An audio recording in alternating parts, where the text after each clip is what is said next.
All right, folks, welcome in. This is JE Live. I'm Jake Ellenbogen, as always, but I have a special guest, somebody I haven't talked to in a minute. I wasn't JE Live. I think it was Downtown Rams at the time. Emory Hunt, the czar of the playbook, football analyst at CBS Sports, and the founder of Football Game Plan. And I was just telling you off air, but I'm going to say it here.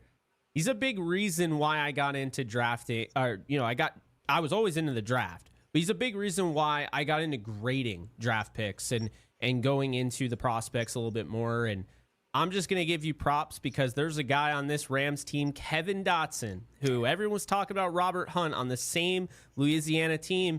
And you were like, hey, he's really good. But Kevin Dotson, watch out for this guy. And you had him rated pretty high. And I saw the same things and I was like, okay. And he was on my radar and I liked him on the Steelers. And then when the Rams got him, I was a kid in a candy store, but that's because of you. Thank you for joining the show, man. Now, listen, man, I appreciate that, man. It shows me I've been doing this for a while. Since 2007 the website, but 2009 when we started the YouTube channel, back when nobody was doing YouTube videos and we was pumping them into the back then message boards before Twitter became a thing, before Reddit became a thing. But it's always cool to see the guys like yourself that have taken this thing to a whole nother level. Like the production is crazy. Like when I started, it was just I was doing it in my apartment at the time. I had the blackout curtains with the mini helmets, which I still have if people recognize those. Just doing that, talking specifically about each team. But it's crazy. I remember it's funny, this whole Rams thing.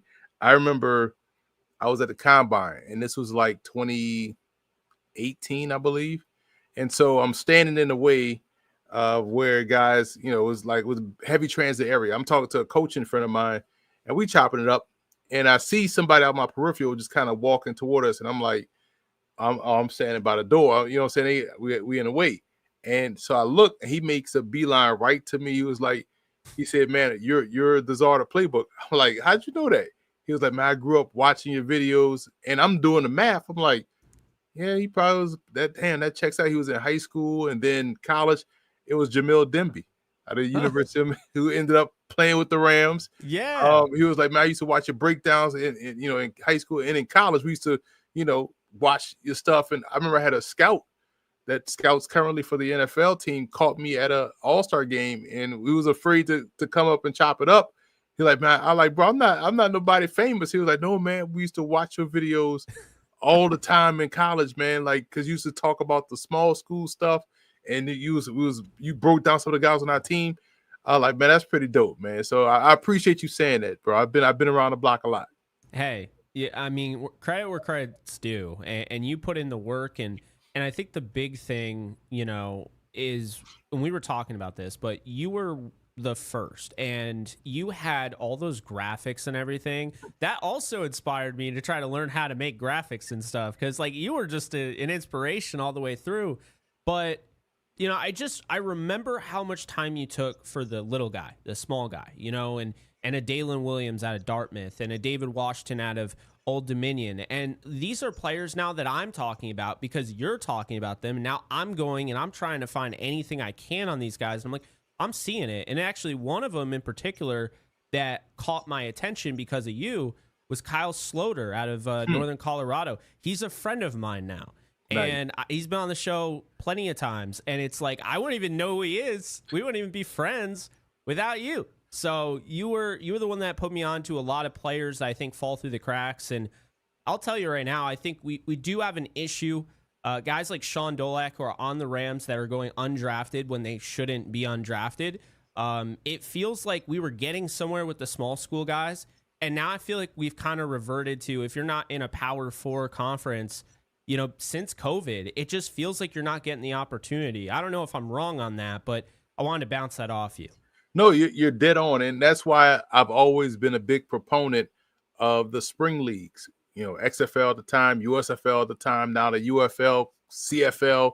I call games in the European League of Football the last 2 years. So those games that have been playing overseas right now, that's been a lot of fun. But I'm always gonna be a proponent for guys playing more ball, because I wrote this article back in 2016 on footballgameplan.com, it was like, man, the NFL already has its own developmental league in place if they want to do it.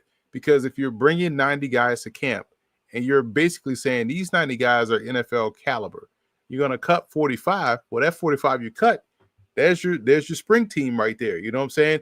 Because if you ask, I've asked coaches this when I go to Giants camp and when we're talking with the GM and the coach, they'll tell you they hate cutting players because they feel like they understand they're getting ready for the season, but then they also understand like, man, this dude, he's really good and I want to work with him, but we don't have the time. And so if you had a 45-man practice squad or a spring team, you could then do that, keep those guys in tow. That way, when you need to call somebody up because of injury, this one already knows the system. He's still in football shape. It's easy. And then at the time, you can then stream the games on the team's official website, because now we've seen how the production has upped across the league at each individual franchise. And also, when you think about like trying to grow the league and grow, so if you got the Los Angeles Rams and you cut those 45 guys, well, there's your San Diego Rams, or you know what I'm saying, or so they could still be local, but you could grow another area, or let's call it the Long Beach Rams. You know what I'm saying, like something where you almost like a minor league, like you have the Staten Island Yankees or whatever it's called, and then you right there by New York. You know what I'm saying? So it's easy. It makes too much sense for it to ever happen. That's what I'm getting at. So it's been fascinating to follow and do, because again, people always just say I was bigging up my Raging Cajun players, but nah, man, that's the genesis of the whole thing. Where I played with guys that were really good and didn't get a sniff in the NFL. Had to go to CFL, or at the time when Arena League was big, go there. It's like, man, I know the world is bigger than the SEC and the same, 45 schools we talk about. And to your point, it's tough when you see the kid at Slippery Rock ball out and like, man, that would be cool if he get in the All-Star game. But now he transfers to, be the fifth receiver or so at Kent. So it's like, so we're losing that because everybody thinks you got to go Power 5 or got to go Group of 5 or FBS to make it, and we're losing that small school to the pros type pipeline. No, you're absolutely right on that. And it's funny because and we'll get to the Rams in a sec here, but two names that really stand out to me that you put me on to, and I mean, I honestly don't know how one of them fell to the 5th round and the other one went undrafted, I believe. But these are guys playing for like schools that and they're still getting slept on. So imagine the small schools, but I'm talking about guys like Jayshon Corbin, out of an FSU that you were like, hey, this guy's really good. And he ends up not getting drafted. Sure enough, he's still in the league. And then Jerome Ford, played at Cincinnati, was great on that Cincinnati squad. He goes in the 5th round. He's a really good football player. And those are guys, and it's just, there's so many. I mean, we could go on and on and on talking about him. But the point being is that, yeah, you have these FSU and a Cincy, and these guys are getting slept on. Well, what does that mean for, again, a Sean Dolak at Buffalo, or, somebody like Wyatt Bowles, Utah State, who's on this team? It's just, and it's funny because you're looking at this Ram squad, and they have a lot of guys. They have guys that, in the past, if this wasn't such a loaded roster, because I think, structurally, this is the best roster McVay has had. And some people will disagree, but I think all across the board, they have a lot, all over the place. They're really playing their third stringers for the most part. Even their backups like a Ty Davis or a Jordan Whittington aren't even getting preseason looks because they are really high on them. But you look at guys like Brennan Presley, who goes up and plays above the rim at 5'8" to win that game, essentially. Because we talk about the touchdown from True Edwards, who also, had his own, deal of essentially going through some adversity and, having to, pass the physical and everything. But Brennan Presley made that play, and he made it happen to the point where, okay, now Stetson Bennett gets a chance to win the game, on that throw to True Edwards against the Chargers. But there's a lot of these guys all over the roster. So I'm excited to have you on because these guys. Like, guys like, a Mario Williams, a Drake Stoops. So what are your thoughts? Are there guys on this roster where, okay, maybe they won't make the 53, but you feel really good about them to carve out a role in this league? Firstly, I will say this too. Because I'm a college football color analyst and I Mm-hmm. primarily call games in the MEAC, games in the CAA, Patriot League, and stuff like that. I was telling people Troy Reader was a really good backer. Because funny enough, I had called one of his high school games, Delaware State Championship. I had called that game. Then he goes to Delaware, and it's like, hey man, this was an undrafted free agent, makes the Rams, starts, and so you see stuff like the case in point, Elijah Williams this year for the Minnesota Vikings. I called damn near all his games at Morgan State. Watched him go from an outside linebacker to a D tackle and to breaking the all-time program sack record. And you see him now as an undrafted free agent killing it with the Minnesota Vikings so far in the preseason. And so, and the tweets are there. One team I'm always picking up is the Los Angeles Rams, because while everyone was making fun of the Rams for, F them picks and all that stuff like that, but because they were able to get rid of those first round picks to get known assets, which is all you're trying to do in the NFL draft, is make sure your first round pick is a knock it out the park home run. So if I can go get a Jalen Ramsey, I'm going to give you my first round pick. But in order for that plan to work, you got to nail the back end of these draft picks and undrafted free agents. And that's where the Rams were doing laps around the entire league, because they were always nailing undrafted free agents, late round picks that not just make the team, but have a significant role. And they've done it once again, because I'm looking at where I have certain grades for like certain guys, like Wyatt Bowles was my number 5 guard coming out of Utah State. And they got him as an undrafted free agent. My number 1 center, obviously, Willie Lampkin. And Love you know him. this by following me for a while. Yeah. Size is not a skill. You talk about Dalen Williams, Absolutely. a 5'10" quarterback. Now look at what's in vogue, right? Everybody can, he's too short, but now everybody got a short quarterback. But I didn't care when Lampkin was 5'10". Every time I watched him at Coastal Carolina to North Carolina to the Senior Bowl, he was kicking ass. Like, so obviously he can do it. So I didn't care. I wasn't hesitant to put him number 1. So they got that. Sean Dolak, number 11 outside linebacker. Presley was my number 16 slot guy. And even late Jamil Muhammad was my number 14 outside linebacker. And free safety Nate Valcarcel, number 7 free safety. So I love that the Rams have always kind of aced it in terms of, killing it. I was a big Jordan Waters fan too when he was at Duke before he transferred to NC State. He just kept putting the ball on the ground, right? Yeah. So, but the Rams have always done this time and time again, man. So I look at the Rams undrafted free agents like, man, and then you look at who they drafted. Obviously, that's just they killed the draft, period. But it's those undrafted free agents that really impressed me about the Rams. And I've always said the Rams do a great job of winning day 3 and day 4, which is the undrafted rookie free agents, and how they just kill it.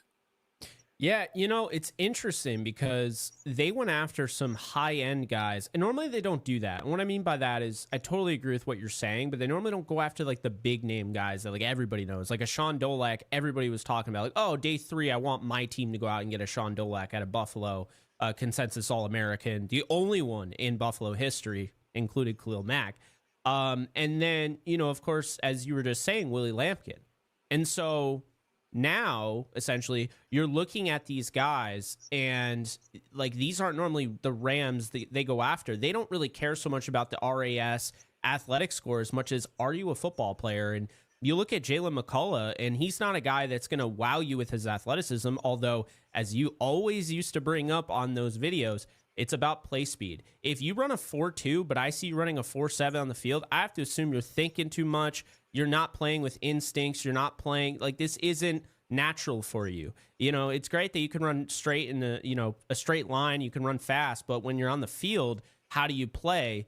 And that's why I'm like, I don't always really look at those speeds. And I know the Rams don't. They have their whole GPS thing that they do. But guys like Jalen McCullough, and then in the past, guys like Corey Littleton, and you brought up the point, Littleton was behind the 8 ball because of whatever the deal was at Washington. He had to finish. So he shows up late to OTAs, like behind the 8 ball of everybody, still makes that roster and ends up carving out a starting job. that was one of my all-time favorites that they picked up. But yeah, this UDFA class, it's like, unfortunately, there are rosters in the past where a lot of these guys make the team. This team is just so tough to make, Emory. I mean, you're looking at a Val Carcel who's played well. Malik Dixon Williams, I think, has been a little underrated in his own. And then the cornerback room, none of the UDFAs are really there. It's just guys that are, from previous years, and an AJ Green who was kind of sitting on their practice squad. But it's going to be tough to make this roster. You mentioned the draft, though. So I want to ask you, first off with Terrence Ferguson, right? Because he actually just came back today. I would assume he's not going to play in preseason. What do you expect of this player? Because, I mean, I'll be honest with you. I like him, and I like him, I think, more because the Rams like him. But my guy was Harold Fannin Jr. all the way through. Where are you on Terrence Ferguson, kind of in this Rams ecosystem? He was my number 9 flex tight end. So that's kind of like your big wide receiver, tight end that could care less about blocking, right? Yeah. But a very good route runner, good hands and all that things like that. And then you kind of envision, him in this offense, and that's the, replacement for Tyler Higbee at some point in time, right? And so I didn't mind it, but he is a little bit more athletic than Fannin, in my opinion. And he's a bigger body guy that can move like that. So I get the upside and the potential. So I thought that was a solid pick for this football team based on how you plan to use guys like that. Then you look at Mumfield. Big fan of him. Kanata Mumfield out of Pitt. When you drafted him, it was a bully. You know what I'm saying? Somebody that plays bigger than his size, makes good contested catches. And he was my number 5. I call it flanker, but it's a Z receiver. And you think about the receivers that they go out and grab, right? The, Puka Nakuas, Robert Woods, the Cooper Kupps. Those guys live and die in the intermediate area, right? They play good football. They play tough football. And so Mumfield is one of those guys. So for me, getting those receivers makes a lot of sense. Catch and run guys that are not afraid of contact. And I think Ferguson and also Mumfield fit that mold. No, I would agree with you there. I'm hoping Mumfield makes the team. I mean, this is a tough team to make. Xavier Smith is doing some big things. So the hope is, I mean, obviously, if they keep 6 receivers, I would assume he makes it. Man, Brennan Presley and Drew Edwards are making a run as well. I think they'll be practice squad guys, but just kind of looking at, this roster and, as a whole, and you do so much work and like every team in the league, you know them well. Where do you feel the Rams stack up, assuming Stafford stays healthy, which that kind of goes for any quarterback in the league? Where do the Rams stack up? Because like I've been saying myself, I feel like it's them and Philly in the NFC, but I'm really curious to see where you have them. Rams will be right there in the top 7 if you can get a healthy Stafford. However, and that's because, that's a big if. Then your backup is a big if. And Garoppolo, because he hasn't proven to stay healthy consistently, put Stetson Bennett in a great situation. And I was a big fan of Bennett at Georgia. In fact, I was such a big fan of Bennett that I thought he was going to get railroaded by the NFL process. So this was in 2022 or 3. I was like, if I'm Stetson Bennett, I'm bypassing the NFL draft. I am going to play in the USFL against pro players and let the league draft me from there. Because everyone would say, oh, they couldn't pivot off the walk-on and the height. But you watch him make the same type of games that he had last weekend. You know what I'm saying? He was doing that week in, week out at Georgia. Kept 5-star players on the bench. Carson Beckson and everybody else that they had at Georgia. Could never beat out Stetson Bennett. And so if Stafford is healthy, the roster is good, they'll be back in the playoffs. If Stafford is not healthy, and then you have to go to Garoppolo, now you're talking about a team that he's not the type to – I don't think the Rams are where – and Sean McVay gets a lot of credit for the offense. He'll put you in a good spot. But then now you have an anchor at quarterback in terms of Garoppolo not really able to elevate and make certain throws that a Stafford can make. But do you go to Stetson Bennett, who brings the athleticism element to it, and that changes the math. You know what I'm saying? And but how much do you trust that Tim Bennett, right? You know, and so that right now, and that's the other factor. So Stafford's health is huge because, like I said, Stafford's healthy, top 7 easily. Without Stafford, or if Stafford doesn't play the full season, then you're on the outside looking in. Yeah, it would be really tough without Stafford. Sean McVay would have to, make some things work, because I think the thing that they want to do is, I mean, they want to be free to do whatever, right? They have a running back room that has a lot of depth. Kyren Williams, Blake Corum, Jarquez Hunter. They have a lot of weapons. Devontae Adams joining this team. And, you have Tyler Higbee healthy, which you didn't have last year. So there are a lot of different things that they want to do, obviously. And we've heard that they want to, have more 12 personnel. I still think they're more of an 11 personnel team, but I'm all for, mixing it up. But at the same time, Jimmy looked good in week 18, but, what would he look at like over the course of an entire season? And here's my thing is, like, when people bring up Jimmy Garoppolo, is like, if he had to start the full season, which I don't believe he will. I was told that Stafford is going to be good to go for week 1. So today, him coming out and practicing wasn't really a surprise to me. But say Garoppolo had to go the full season, I think Sean McVay could get 10 wins out of them.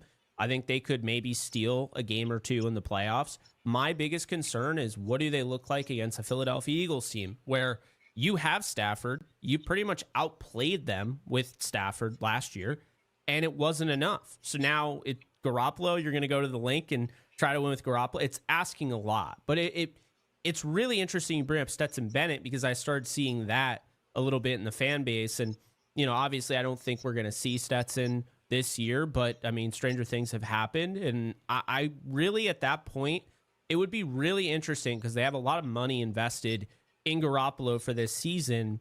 But if push came to shove, I think you'd have to see it. You have to feel it out, I guess, in practices. And if you felt like Bennett in that dynamic, just his ability to make plays on the move, which we've seen all throughout preseason, if they felt like it was kind of on the same tier as Garoppolo, but you have more mobility, and you know what Garoppolo is, which is kind of a good thing, but also kind of not, because Stetson, I mean, who knows? He's wearing 13. Remember the last quarterback that wore 13 when there were a bevy of injuries? It was Kurt Warner. So for the Rams. So yeah, obviously not saying that, but I like that you brought up Bennett, because that's definitely a player that I look at, and I feel like I see a little bit of Baker Mayfield in his game. I think I also see a little Brock Purdy.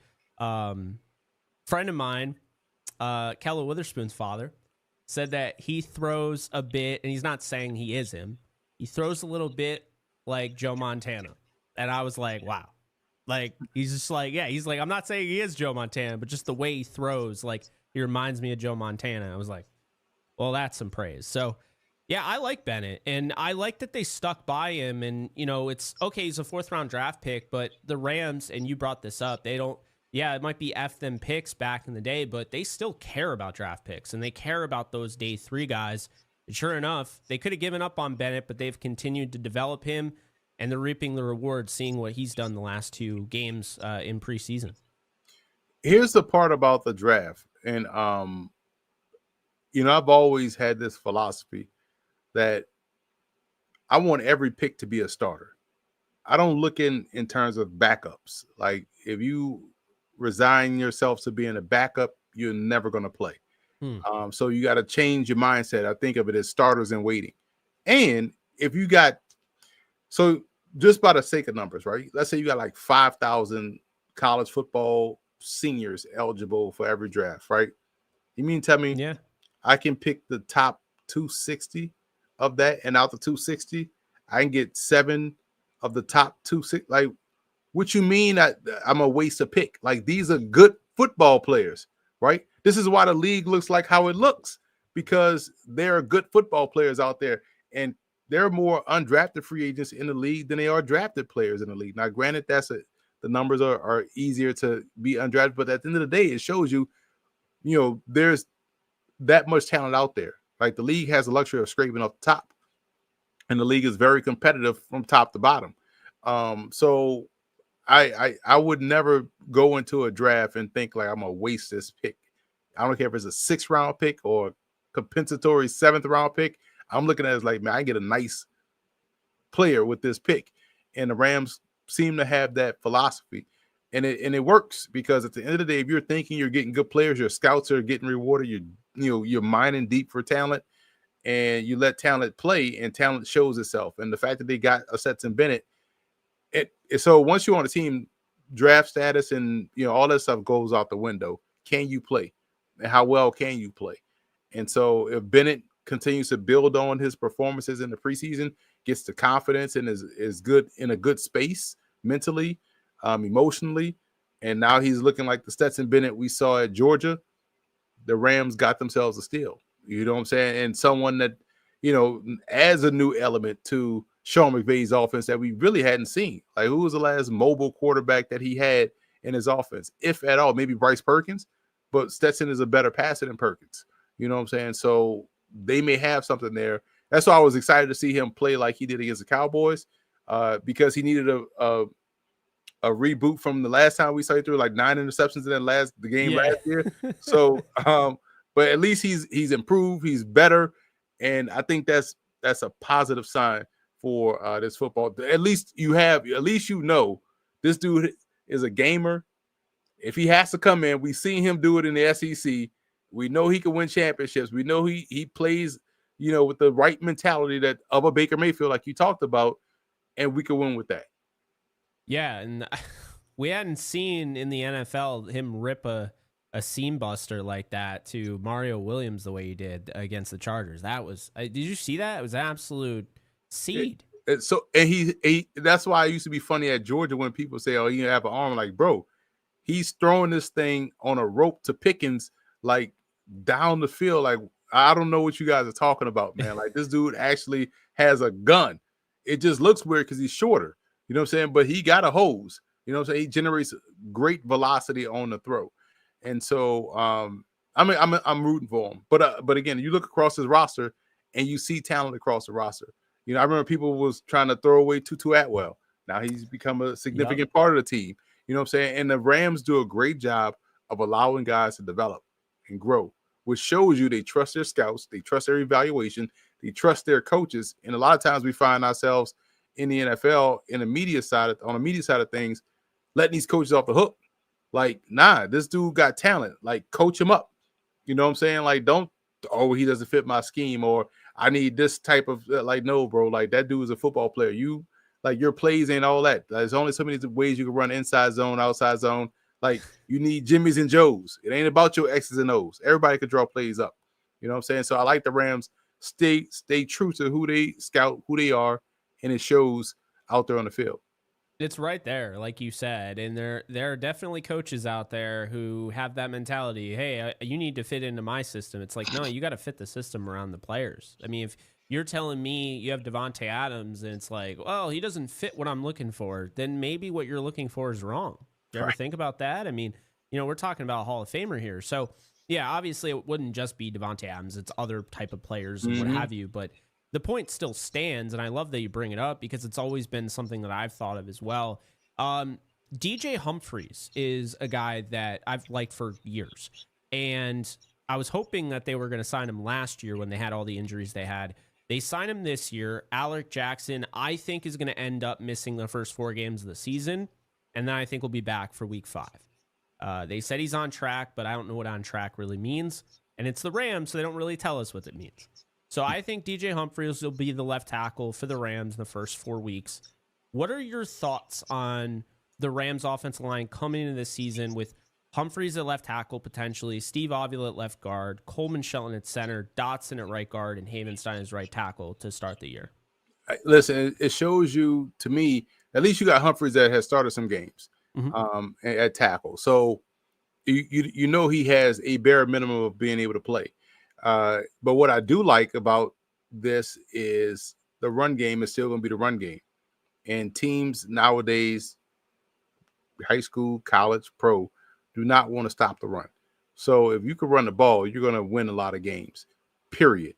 And, if you're running the football, it shrinks that time between, the other team having the ball and all that stuff you see, right? And gives your defense a chance to really just make the other team one-dimensional and get after the quarterback, which plays into your strengths. along the defensive line. So I don't mind, Humphreys out there. I know people, put a big worry and like, oh my God, they got this guy, that guy, that guy. But at the end of the day, if you have a quarterback that understands how to get rid of the football, Stafford, it mitigates anything that goes along the offensive line. I brought this up with, covering the Giants out here. And when Daniel Jones was the quarterback, they went through every position along the offensive line and blamed him at one point in time or the other. Like, oh, they need a new left tackle. They need left guard. Like, no, bro, if you get a quarterback that's not afraid of pressure, the offensive line is actually pretty good. Then when Tyrod gets in there, you don't hear a peep about the offensive line. When DeVito gets in there, all of a sudden the offensive line, you don't hear nothing. So it shows you a good quarterback can help offset any inconsistencies you may find along the offensive line. So I'm not worried about the Rams offensive line. Sean McVay is a great play caller. He's a great scheme guy. He understands how to play to certain guys' strengths. So, Humphreys at tackle, I'm not worried about it. I know the run game's still going to be the run game. I love that. And you mentioned the run game, and obviously I'm a huge Kyren Williams fan. I'm so glad he got paid. I think he's become underrated, and I don't feel like people understand what he means to the Rams, because it's easy to just say, well, Jarquez Hunter's the new guy here, so yes, and he's more explosive, so play him. Or, Blake Corum is the guy that I loved at Michigan, and play him. But what Kyren does is essentially that pass protection is so important. If we're talking about Stafford and his back, I mean, you can't just throw anybody out there. And I think just the IQ, like his IQ of this game, it's evident. Like, Kyren knows the blitz pickup isn't just a thing to say; it's a thing to do. And he's somebody that's really good at that. And I think that's a big reason, what separates him. And then he can go out there and he's patient, he's quick, he's got a nose for the end zone. So, and I'm sure you hear this all the time. So he ends up getting called a touchdown merchant or end zone merchant or whatever the hell that means. But that's a skill, right? And so I just feel like, I understand, James Cook got paid more and he offers more from the explosive ability, probably more in the receiving game, obviously, but Kyren's a really good back. I'm just curious what your thoughts are on him, because this fan base was 50-50 split. It was love, it was hate. I think a lot of it stems from the fumble in the Eagles game, and I get that, but it's been a little bit since then. Let's move on type deal and realize this is a good player. But what are your thoughts on Kyren Williams? I was real high on Williams coming out. I think I had like an 80 grade on him. So it's like in one of my top 5 backs in that draft class, because of the vision and the great feel for the run game. It was always as if he was making the right cut at the right time in terms of when to press, when to keep it play side, when to cut it back. And it was just so fluid, and he was elusive in the open field. Like, he knows how to make a guy miss. He may not be the fastest, but he has good quicks, good bursts. And he could be a 20 to 25, 30-yard type gainer, which is fine, more than fine at the NFL level. And with pass pro, the reason why he stood out, the reason why guys like Travion Henderson stands out is because, speaking as a former running back, no running back wants to pass block, it's not because we can't, it's because we don't want to get run over, and you just don't be in the film room, everybody laughing at you, right? So it's that part in your mind, and so you go in there with half technique, and you're trying to think about all these things, right? But the most important part about pass pro is knowing who to block, and because if you know who to block, then you get yourself in position to get there. Because that's the other thing too. Like, when you're in the game and they have a pass play called, everybody look like they're blitzing. You know what I'm saying? Like, everything looks like a blitz from the running back's perspective. So you just try to figure out, like, who am I supposed to get? Like, and so, but knowing who to block and then getting yourself in there and executing the block is the second part of the battle. But just the understanding of knowing who to block and blitz pickup is what stood out on film from Kyren Williams. And people always have this is this new era of football of talking, where people always bring up these new terms, touchdown merchant. None of that ever makes sense and just matters at all. Also, I guess people like I guess it's the same thing with I remember growing up, like in high school, all we did was like every day we was arguing between Barry or Emmett because you saw what it was with Barry. Like you saw the it. Emmett was just like, I don't know how he keep gaining yards. Like he just like he's not fast, he's not elusive. You know what I'm saying? He just looks basic, but then you look up, he got 160 yards, 150 yards, and he's an all-time NFL. So it never made sense. So maybe some people want, someone that has a little bit more flash or maybe bigger back like Adrian Peterson or something like that. But there's no downside in having a good back. And Kyren Williams, there's a reason why he worked himself up to being that guy. And so that's not by happenstance. He's a good player that has all of the attributes that you want for a running game. There's a certain feel you have to have for a running back, and he has that. Other guys may be, okay, if I hit it, I'm gone. Some guys may be, I'm going to just plow through this guy, right? Or some guys may be a little bit too pitter-patter. So you kind of, those type of backs, the guys that I mentioned, they tend to throw off the blocking, and it never looks clean. With a Kyren Williams, it always looks like it's weaving together perfectly. One guy that one back I used to really like watching growing up was Marcus Allen, because he used to do that. Like it just was like, so everything was, it was like listening to jazz when you watch Marcus Allen run. It was just so smooth. You know what I'm saying? You get some of that feeling with Kyren Williams that this just is a smooth runner, always going to the right spot, hitting it right at the right time. Like, so I could see why Sean McVay has him as a guy.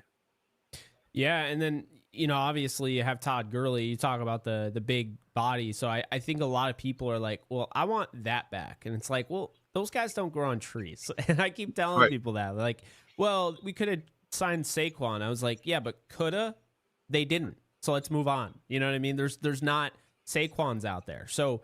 I'm glad that you said that, and that exactly is why I was asking, because I knew you had running back background, so you could actually talk from a place of actually knowing what you're talking about, and not just like me. It's like I think I know what I'm talking about, but not on the level of you. Full disclosure too, man. I remember my freshman year. I remember coming into camp, and they gave me my playbook, right, and my playbook was like. They handed me a binder, and it was like this, right? It was like that. I was like, this must be for the quarterback, because you know what I'm saying, like this like too thick. And then I looked at the quarterback when it was like that. I'm like, damn. And so I'm opening up the play. I look at a couple of run plays. I'm like, so you have the run play at the top with 8 rows, like 2 columns, right? So 4 on each side. And I'm like, damn, like, so it's all different defense. I'm like, wow, like I didn't realize they had that many defenses. You know what I'm saying? Because in high school, just like everything just basic and simple. But I'm like, and then you get out there at practice and you're like, well, I mean, I can't tell if, you know what I'm saying, if this is due to shade or like all that shit looked the same. Like everything looked like a blitz. You know what I'm saying? Everything looked like engage 8. You know what I'm saying? So, but that's what goes on. And so you learn how to develop trust in the blocking scheme. Trust that this backside guard gonna kick out this this edge defender, that the place, like, you sure this dude like 6'4", 250, like you sure you're gonna get over there and kick him out, because otherwise I'm getting blown up. And you learn how to develop patience, all the stuff that happens. And so when you see a back like Kyren Williams that's able to, execute it like how it's drawn up and how it's coached, it always stands out. I love that. No, that's that's so funny. But no, you're absolutely right, and that's a big important thing, and that's ultimately what gets you paid. You got a fan here, by the way. Chacho says you're amazing. Keep up the hard work, bro. Appreciate that, Chacho. And then we got Tyler Sweeney. Great stuff, guys. Emory was one of my teachers a while ago at the Academy of Broadcast Media. And what's up, Tyler? Helped me a lot with being info of a camera. Yeah. People forget. People don't know that, man. People don't know I used to teach and teach. I didn't even know that. Out here in Jersey. That's awesome. at Connecticut School of Broadcast. Honestly, a lot of the TV shows I had on Game Plus Network from 2016 to about 2021. I had football game plan shows on cable TV. We was filming right there at Connecticut School of Broadcasting. And I was letting the students, be a part of the show. And some even went on to become, reporters or covering certain teams. We put together an FCS show. We put together an NFL show. That's awesome. I listen, man. I missed that because COVID took that away because the school shut down. Both of those schools shut down. And man, even where Academy of Broadcast Media, quick funny story about that, where that building's located in Patterson is where if you ever watch Dateline on 2020 or on OWN with like Kate Snow and Craig Melvin, they film right there, right? The intro with they film in there. It's like a big wow. And I found this out too. So I remember getting there one day to teach, and I'm like, they got a lot of SUVs here, like a lot of like Yukons here, like what's going on? And they was like, oh man, they film the Equalizer. I was like, man, I would love to get kicked in the chest by Queen Latifah. Like, let me be an extra on the show. You know what I'm saying? Like, let me put me in a fight scene. Like, you know what I'm saying? Like, but all that stuff was happening right there. So, and that building closed down after. So it sucks, man. That was a good time. Man, that does suck. But that's still really cool though. See, you never know who's watching. I've learned that. I have learned that. But Emory, it's been awesome. Real quick, throw me a name that you think will make the Rams 53.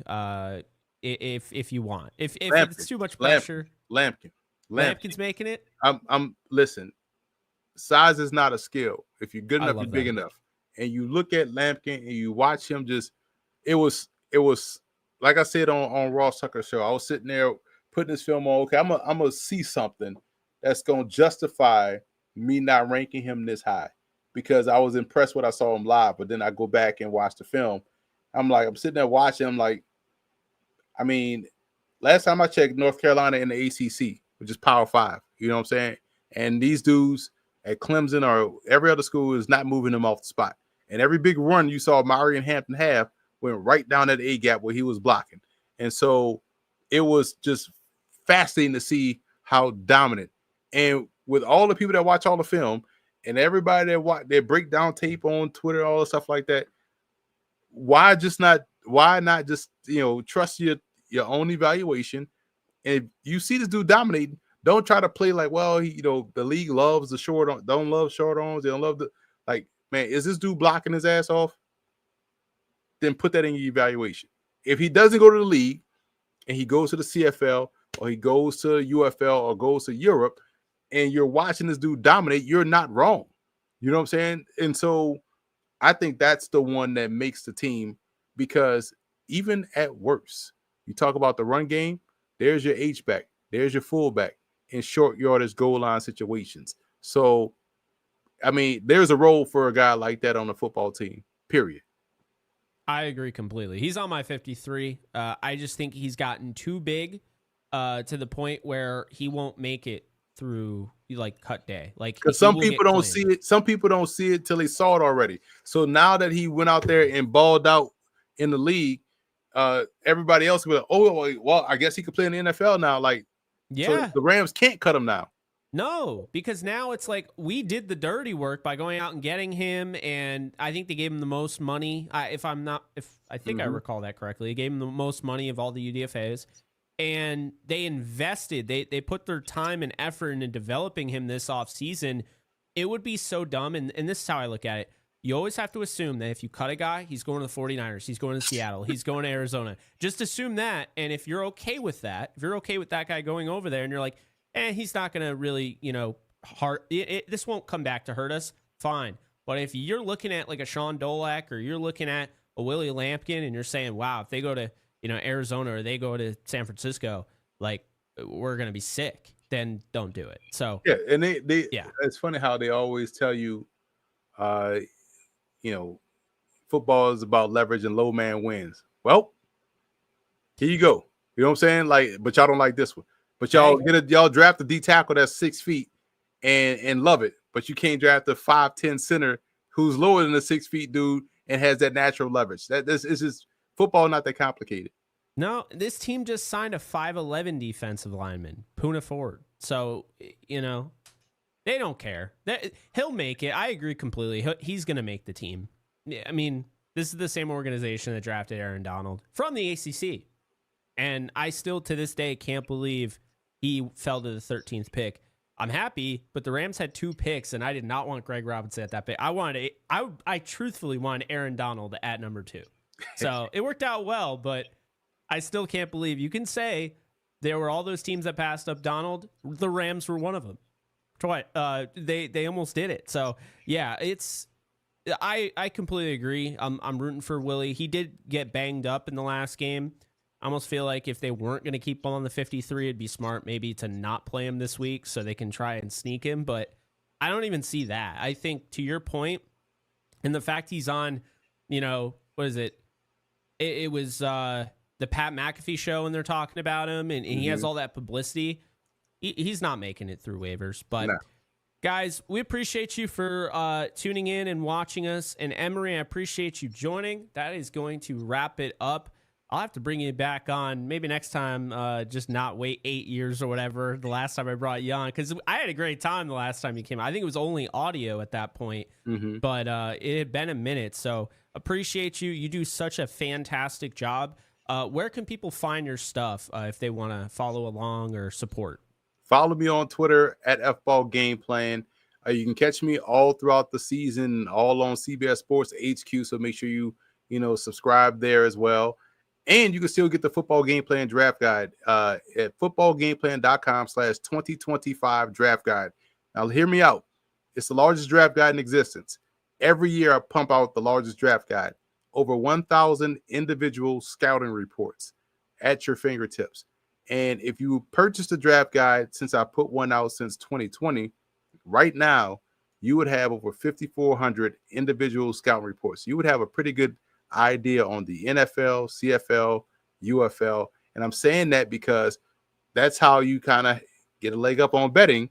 If you know who's on the other rosters, and if you got scouting reports on everybody, you kind of can know who's good, who's kind of where the weak spots are. But it also makes you a more knowledgeable fan, and it makes the preseason games a lot more fun to watch because you're really looking at all of these guys as in these scouting reports that are trying to make the team.